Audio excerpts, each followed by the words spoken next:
Hola, buen día a todas, a todos. Nos hemos enterado de una muy buena noticia para el cine colombiano y de la selección de la película El olvido que seremos en el Festival de Cine de Cannes.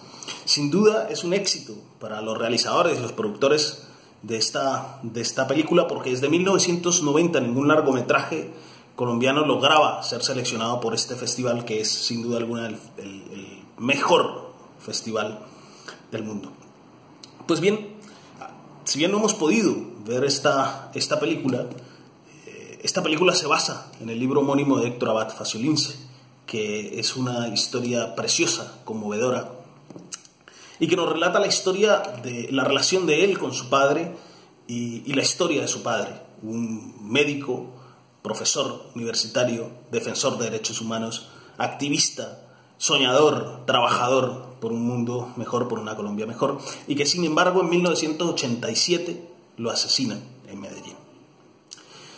Pues bien, por un lado tenemos un éxito, el éxito de esta película, el éxito para su director, Fernando Trueba, español, el éxito para Héctor Abad Faciolince, el éxito del libro, y todo eso nos hace reflexionar frente al fracaso como nación.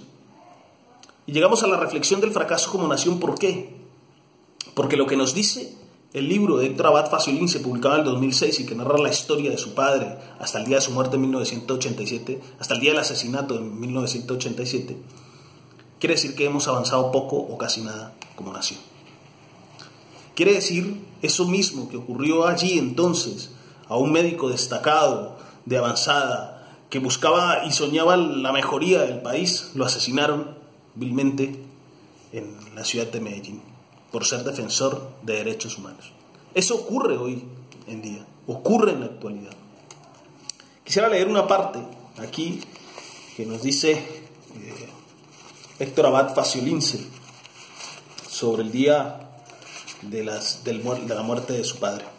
Dice: por la mañana, como suele suceder en este país de catástrofes diarias, muchas emisoras de radio querían hablar con algún miembro de la familia. La única que tuvo la suficiente serenidad para hacerlo fue mi hermana mayor. Mientras la entrevistaban, algunos funcionarios, el alcalde, el gobernador, algún senador, le daban las condolencias al aire. Después pusieron en directo también al arzobispo de Medellín, Monseñor Alfonso López Trujillo. Este le dijo a mi hermana cuánto lamentaba esta desgracia y le recomendó resignación cristiana. Mi hermana, que es muy católica, se lo agradeció en directo. Pero muy pocas horas más tarde, hacia las 10 de la mañana, de la iglesia de Santa Teresita, la parroquia de mi mamá y de mis hermanas, les hicieron saber con una llamada por teléfono que la misa de difuntos programada para las 3 no se podría realizar. El cardenal López Trujillo había hecho una llamada para prohibírselo explícitamente al párroco, en vista de que mi papá no era creyente y considerando que nunca iba a misa ni allí ni en ninguna parte. No tenía sentido, dijo el arzobispo, que le hiciera una ceremonia religiosa a alguien que se había declarado públicamente ateo y comunista. Esto en realidad no era cierto, pues en sus raras profesiones de fe, por contradictorio que pueda sonar, mi papá siempre se declaró cristiano en religión, marxista en economía y liberal en política. Cito esto, ¿por qué? Porque es lo que ocurre en la actualidad. Porque ante los medios de comunicación salen algunos, cuando les es inevitable referirse a los líderes sociales, lamentar la muerte de algunos, pero en realidad en lo privado hacen otra cosa. Se justifica y se incentiva el asesinato y la violencia política bajo categorías e ideología política. Eso ocurre hoy en día lastimosamente. Ocurre que tenemos una ministra que nombra en una oficina al hijo de un masacrador, de un sanguinario, de un narcoterrorista en la oficina de víctimas. Es lastimoso, pero hemos hasta cierto punto fracasado como nación. Nos indignamos ante la muerte de George Floyd, del asesinato de George Floyd en manos de la policía en los Estados Unidos, y tenemos que solidarizarnos, pero también tenemos que indignarnos sobre la violencia política y lo que ocurre en Colombia desde hace mucho tiempo y que ocurre a día de hoy. La nación, si bien existe varias formas de definirlo, podemos en términos generales hablar de tres aspectos que definen lo que es una nación. Por una parte, un pasado común aceptado, la otra, la voluntad de un presente, de vivir en el presente juntos, y finalmente una perspectiva de futuro. El pasado común en Colombia es un pasado de exclusión, de conflicto, de asesinato, de persecución, de violencia política. Sin embargo, ese pasado no lo reconocemos, no queremos aceptarlo. Y como no lo reconocemos y no lo aceptamos, no logramos superarlo. Y el presente es ese mismo presente, es un presente de asesinato, de exclusión, de represión, de conflicto, de desigualdad, de violencia política. Y es así porque en las instituciones se encuentran hoy unos personajes, una mafia, unos bandidos, que no trabajan por el bienestar del país. Y eso nos lleva a que no tenemos una perspectiva de futuro como nación. Así, la nación para nosotros se resume, es vacía y se resume en una camiseta y un partido de fútbol, y no en un concepto de nación maduro que debe respaldar lo que es una república democrática.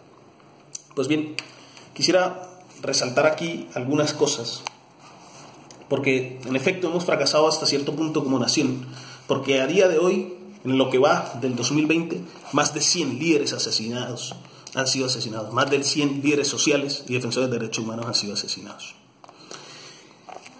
Nos dice Héctor Abad Facio Lince, citando a su padre, lo siguiente. Nos dice: en Colombia crecía de nuevo la epidemia cíclica de la violencia que había azotado al país desde tiempos inmemoriales. La misma violencia que había acabado con sus compañeros de bachillerato y que había llevado a la guerra civil a sus abuelos. Lo más nocivo para la salud de los humanos aquí no era ni el hambre, ni las diarreas, ni la malaria, ni los virus, ni las bacterias, ni el cáncer, ni las enfermedades respiratorias o cardiovasculares. El peor agente nocivo, el que más muertes ocasionaba entre los ciudadanos del país, eran los otros seres humanos. Y esta pestilencia, a mediados de los años 80, tenía la cara típica de la violencia política. El Estado, concretamente el ejército, ayudado por escuadrones de asesinos privados, los paramilitares, apoyados por los organismos de seguridad y a veces también por la policía, estaban exterminando a los opositores políticos de izquierda para, entre comillas, salvar al país de la amenaza comunista, según ellos decían. Esto ocurre en la actualidad. Sin embargo, creo que esta realidad va a cambiar y debe cambiar. Creo que en las próximas elecciones no habrá ñeñe política, no habrá dineros del narcotráfico, no habrá presión y no habrá nada que logre detener estas ganas de cambio que tiene la población colombiana.